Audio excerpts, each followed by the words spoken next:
دینار یو طرف ته صدقه کول دا غینه مې دا عمل ډیر خوښ دی چې د الله د یری نه زما د سترګې نه اوښکه لاړه شي خو دا په زړه باندې خواري غواړي دا محنت غواړي د قرآن تلاوت بار بار کول دا زړه نرمي مرګ بار بار یادول دا زړه نرمي ډېرې خنداګانې نه کول دا زړه نرمي او تلاوت کول دې سره زړه نرمیږي عبدالله ابن عمر وای 1000 دینار صدقه کول مې خوښ نه دي خو چې د الله د یری نه مې د سترګې نه د اوښکې او څاڅکې وغورځېږي دا راته خوښ دي او د دې اجر زیات دی کعب الاخبار وای چې د الله د یری نه زه وجاړم فتسیل دموعي على وجنتي او دا اوښکې مې په دې مخ باندې راوبهیږي وای احب الی من ان اتصدق بوزن ذهبا وای ځان چې د سرو سره وتلم او دا سره د الله په لاره کې ورکوم د دې نه د سترګو نه اوښکې تلل دا راته خوښ دی او دا بهترین عمل دی ملائک هم هغه خلق دی هغه مخلوق چې هغه هم د الله د یری نه جاړي نبی علیہ السلام چې کله معراج ته لاړ جبريل علیہ السلام ته وایي مالی لا ارى میکائیل ضاحکا قط دا ولی میکائیل چې زه ګورم دا همداسې خفه ولاړ دی د جړا په حالت کې ولاړ دی او خاندي نه دا ولی جبريل علیہ السلام ورته وایي ما ضحك میکائیل منذ خلقت النار میکائیل چې کله الله جهنم پیدا کړی دی بیا هغه په خپل عمر کې خندا نه ده کړې او که میکائیل چرته خندا کولی نو ای د الله رسول اول به تا ته خندلی وي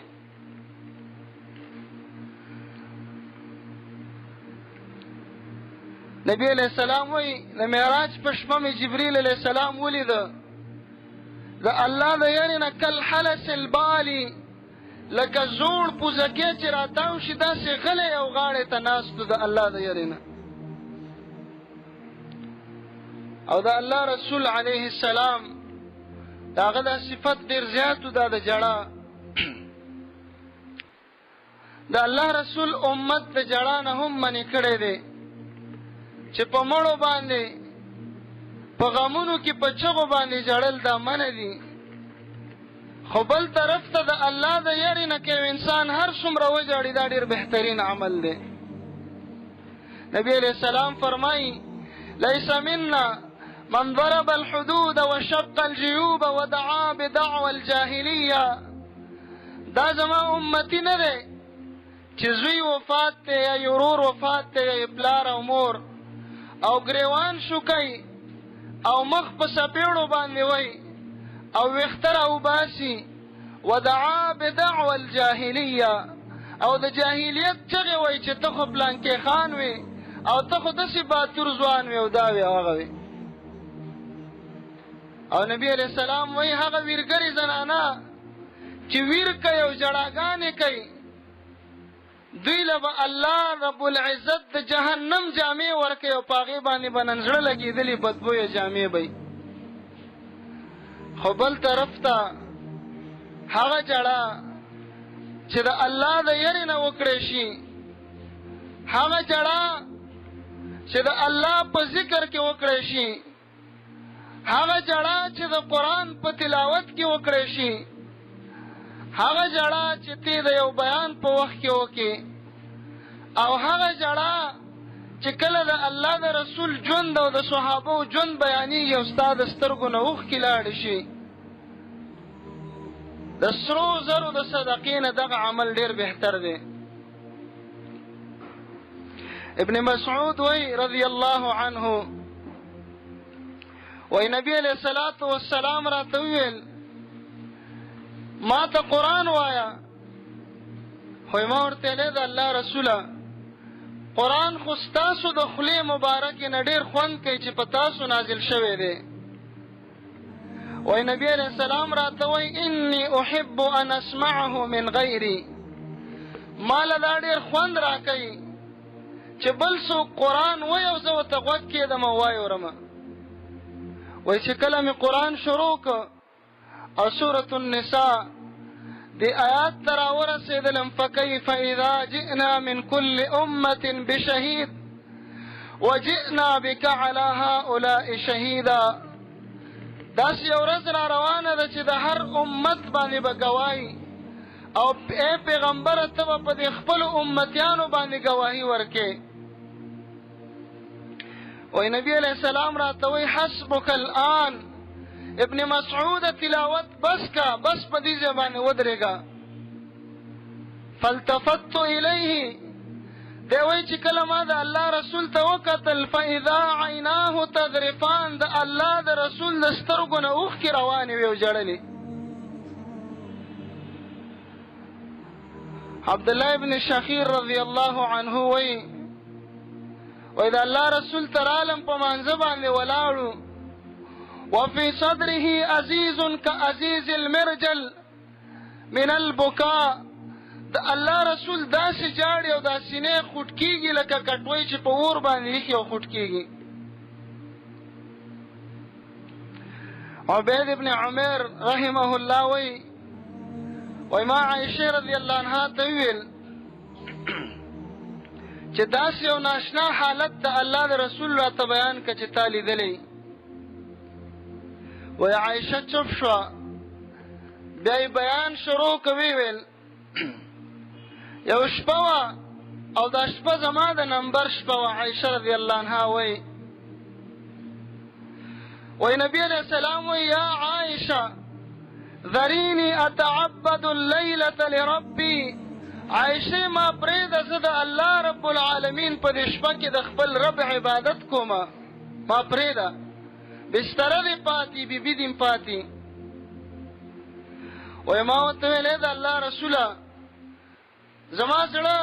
دا غواړي چې ته ما سره په خوا کې یو نږدې، خو ستا خواهش دا دی چې ته د الله عبادت کې، نو زه تا خوشحالوم، زه پاڅېږه او د الله عبادت وکړه. وایي نبي علیه الصلاة والسلام پاڅېده او داسې وکړه ثم قام یصلي، بیا مانځه ته ودرېده. عایشه رضی الله عنها وایي په مانځه باندې ولاړ دی فلم یزل یبکي حتی بل حجره. د الله رسول په دې مانځه کې دومره وژړل چې غېږ یې لمده شوه، مخې ته لمن یې لمده شوه. وایي بیا په مانځه کې کېناسته، کله چې په ناسته باندې په ژړا شه حتی بل لحیته، ږیره مبارک یې په اوښکو باندې لمده کړه. عایشه رضی الله عنها وایي بیا یې وژړلې، سجدې ته چې لاړه حتی بل الارض، ځمکه لاندې په سجده کې په ژړا کې په اوښکو باندې لمده شوه. فجاء بلال يؤذنه بالصلاة. سار شسار بلال مؤذن راغی او ویل چې د اذان وخت دی. د الله رسول ته چې وکتل چې جاړي او ځمکه په اوښکو باندې لمده ده، ورته وایي د الله رسوله ولې جاړې؟ وقد غفر الله لك ما تقدم من ذنبك وما تأخر. که جاړو موږ به جاړو چې شپه ورځې ګناهګارې، تا ته خو الله مخکني او وروستني ټول ګناهونه بخښلي دي، ته ولې جاړې؟ وایي نبي علیه السلام راته وایي ولې د الله شکر به بیا نه ادا کوم چې وبخښلی شم، د دې خو شکر پکار دی. بیا یې ویلې وایي بلاله لقد انزل علی اللیله،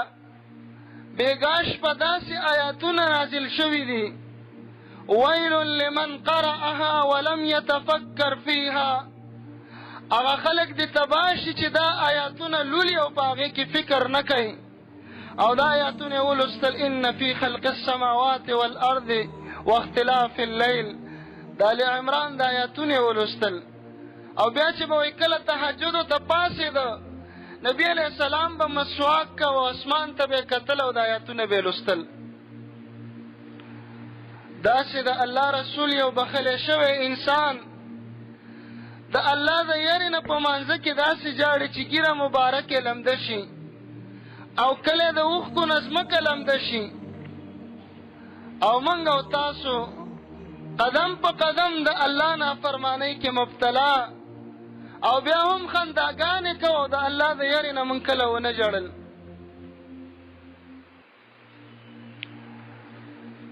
انس وایي د نبي علیه السلام یو لور وفات شوې وه، موږ لاړلو قبر باندې. نبي علیه السلام سترګو نه اوښکې روانې وې. ویل دا مړی به هغه څوک سپاري چې بېګایي د خپلې بیبي سره همبستري نه یې کړې. ابو طلحه ویل د الله رسوله ما بېګا همبستري نه ده کړې او ورغې او هغې وسپارتل او د الله رسول ژړل. ویل الله رب العالمین په دې اوښکو باندې نه خفه کېږي د انسان نه، او چې کله په ده باندې غم راشي او چغې وایي او د الله حکمونه ماته یو مخ وایي او ویښته راوباسي او ګریوان شو کوي، په دې باندې الله خفه کېږي.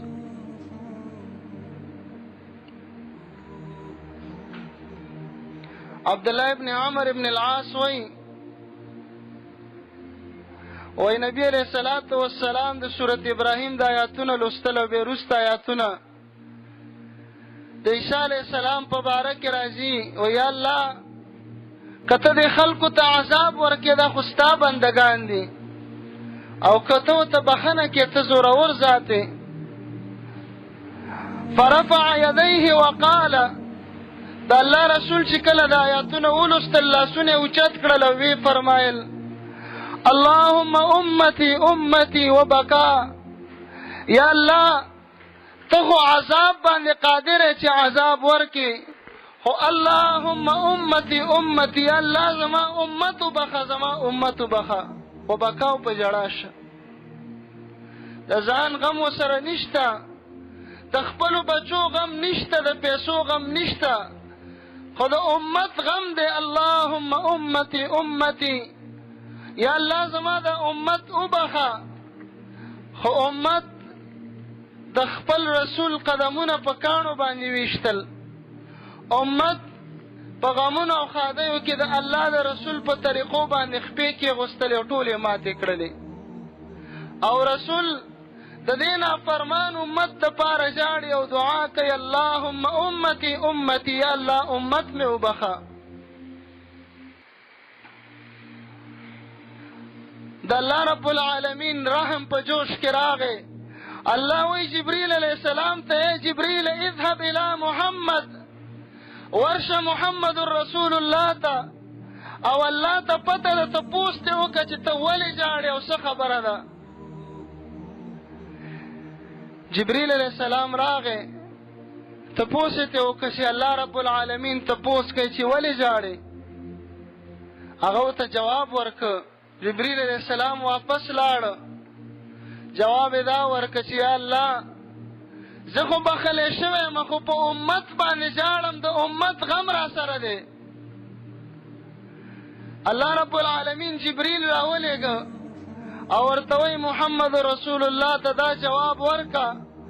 انا سنرضیک فی امتک ولا نسوءک. ستا دې ژړا د الله د رحم سمندر په چپو کې راوسته، دغې د ژړا د وجې نه به تا په امت خوشحاله کو، امت باندې به ته نه خفه کېږي، امت به دې وبخښلی شي. داسې فکرمند د امت دپاره